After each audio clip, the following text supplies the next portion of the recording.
Hello प्यारे बच्चों, तो आज हम करने वाले हैं कक्षा 2 की सारंगी पुस्तक की वर्कशीट जो कि है चंदा मामा से। तो पहले थोड़े से हम कठिन शब्द देखते हैं और उनका अर्थ देखते हैं। आकाश का मतलब क्या होता है? आसमान।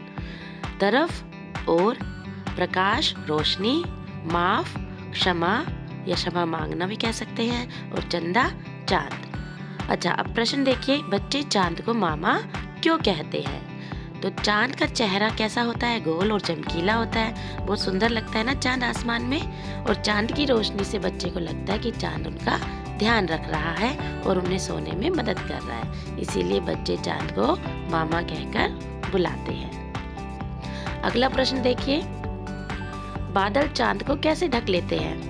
तो जब बादल चांद के और हमारे बीच में आ जाते हैं तो चांद की रोशनी हम तक नहीं पहुंच पाती और इसलिए हमें चांद दिखाई नहीं देता और हमें क्या लगता है कि चांद छिप गया है, यानी कि बादलों के पीछे ढक गया है। ठीक है, तो ये इसका उत्तर है। तो दोनों ही प्रश्नों के उत्तर आप अच्छे से याद कर लीजिए। अगला प्रश्न देखिए, आपको अक्षरों का क्रम सही करके उसका शब्द बनाना है। तो पहला क्या होगा? रात, फिर होगा बादल, नमस्ते, मुस्कुरा, गपशप, अंधेरा। तो आप जितने शब्दों को सीखेंगे आपको अक्षरों को देख के पहचान आ जाएगा कि ये कौन सा शब्द हो सकता है। तो इसके लिए ज़रूरी है आप शब्दों का अभ्यास करते रहिए। जब भी आप कोई पाठ पढ़ते हो उसमें जितने भी शब्द आते हैं उन्हें अच्छे से पढ़ना सीखिए और उनको लिखना सीखिए। अब अगला प्रश्न देखते हैं। तो पहले प्रश्न में आपको क्या करना है? या तो चंद्र बिंदु लगानी है या फिर आपको अंक की बिंदी लगानी है। तो देखो, पहले दोनों ही शब्दों में चंदा और अंधेरा में चंद्र बिंदु लगेगी और बाद के दोनों शब्दों जाएंगे और सुंदर में अंक की बिंदी लगेगी। ठीक है, तो दोनों में मतलब आपको समझ आना चाहिए, दोनों का अंतर आपको समझ आना चाहिए। चंदा, अंधेरा, जाएंगे, सुंदर, वो दोनों के बीच में मिला के लगेगी। ठीक है, अब देखिए एक और अनेक। ठीक है, एक जानवर, अनेक जानवर, एक तारा, अनेक तारे, एक रास्ता, अनेक रास्ते, एक पेड़, अनेक पेड़, एक बच्चा, अनेक बच्चे, एक चेहरा, अनेक चेहरे। तो कुछ में बदल गए हैं, जैसे तारे, चेहरे, बच्चे, रास्ते। जानवर यही है सेम, एक जानवर, अनेक जानवर।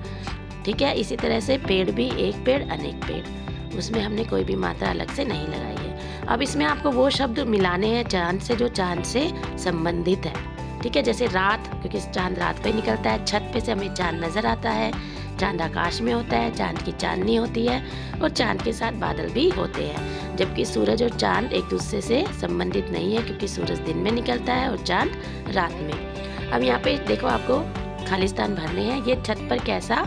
तो यहाँ से देखो क्या आएगा? सुंदर प्रकाश। डैश जी आप नहीं आइए, तो हम किसको नहीं बुला रहे? बादल, क्योंकि बादल आएंगे तो चांद छिप जाएगा। अच्छा डैश फिर मिलेंगे, तो क्या आएगा? अच्छा नमस्ते फिर मिलेंगे। चंदा मामा रूठ जाएंगे, यहाँ पे क्या आएगा? रूठ। गोल गोल चेहरे वाले चंदा मामा आओ ना। ठीक है, तो यहाँ क्या आएगा? चेहरे। अब हमारा अगला प्रश्न आता है जो कि है आपका लास्ट प्रश्न, जिसमें आपको चांद के बारे में कोई भी एक कविता लिखनी है। कविता आप खुद से बना के यहाँ पे लिख सकते हो।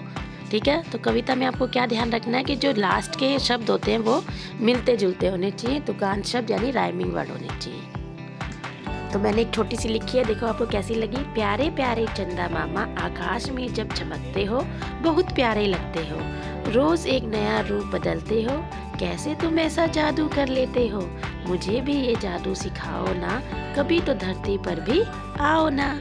तो आप भी इस तरह से कोशिश करके एक अच्छी सी कविता लिख सकते हो। Good luck.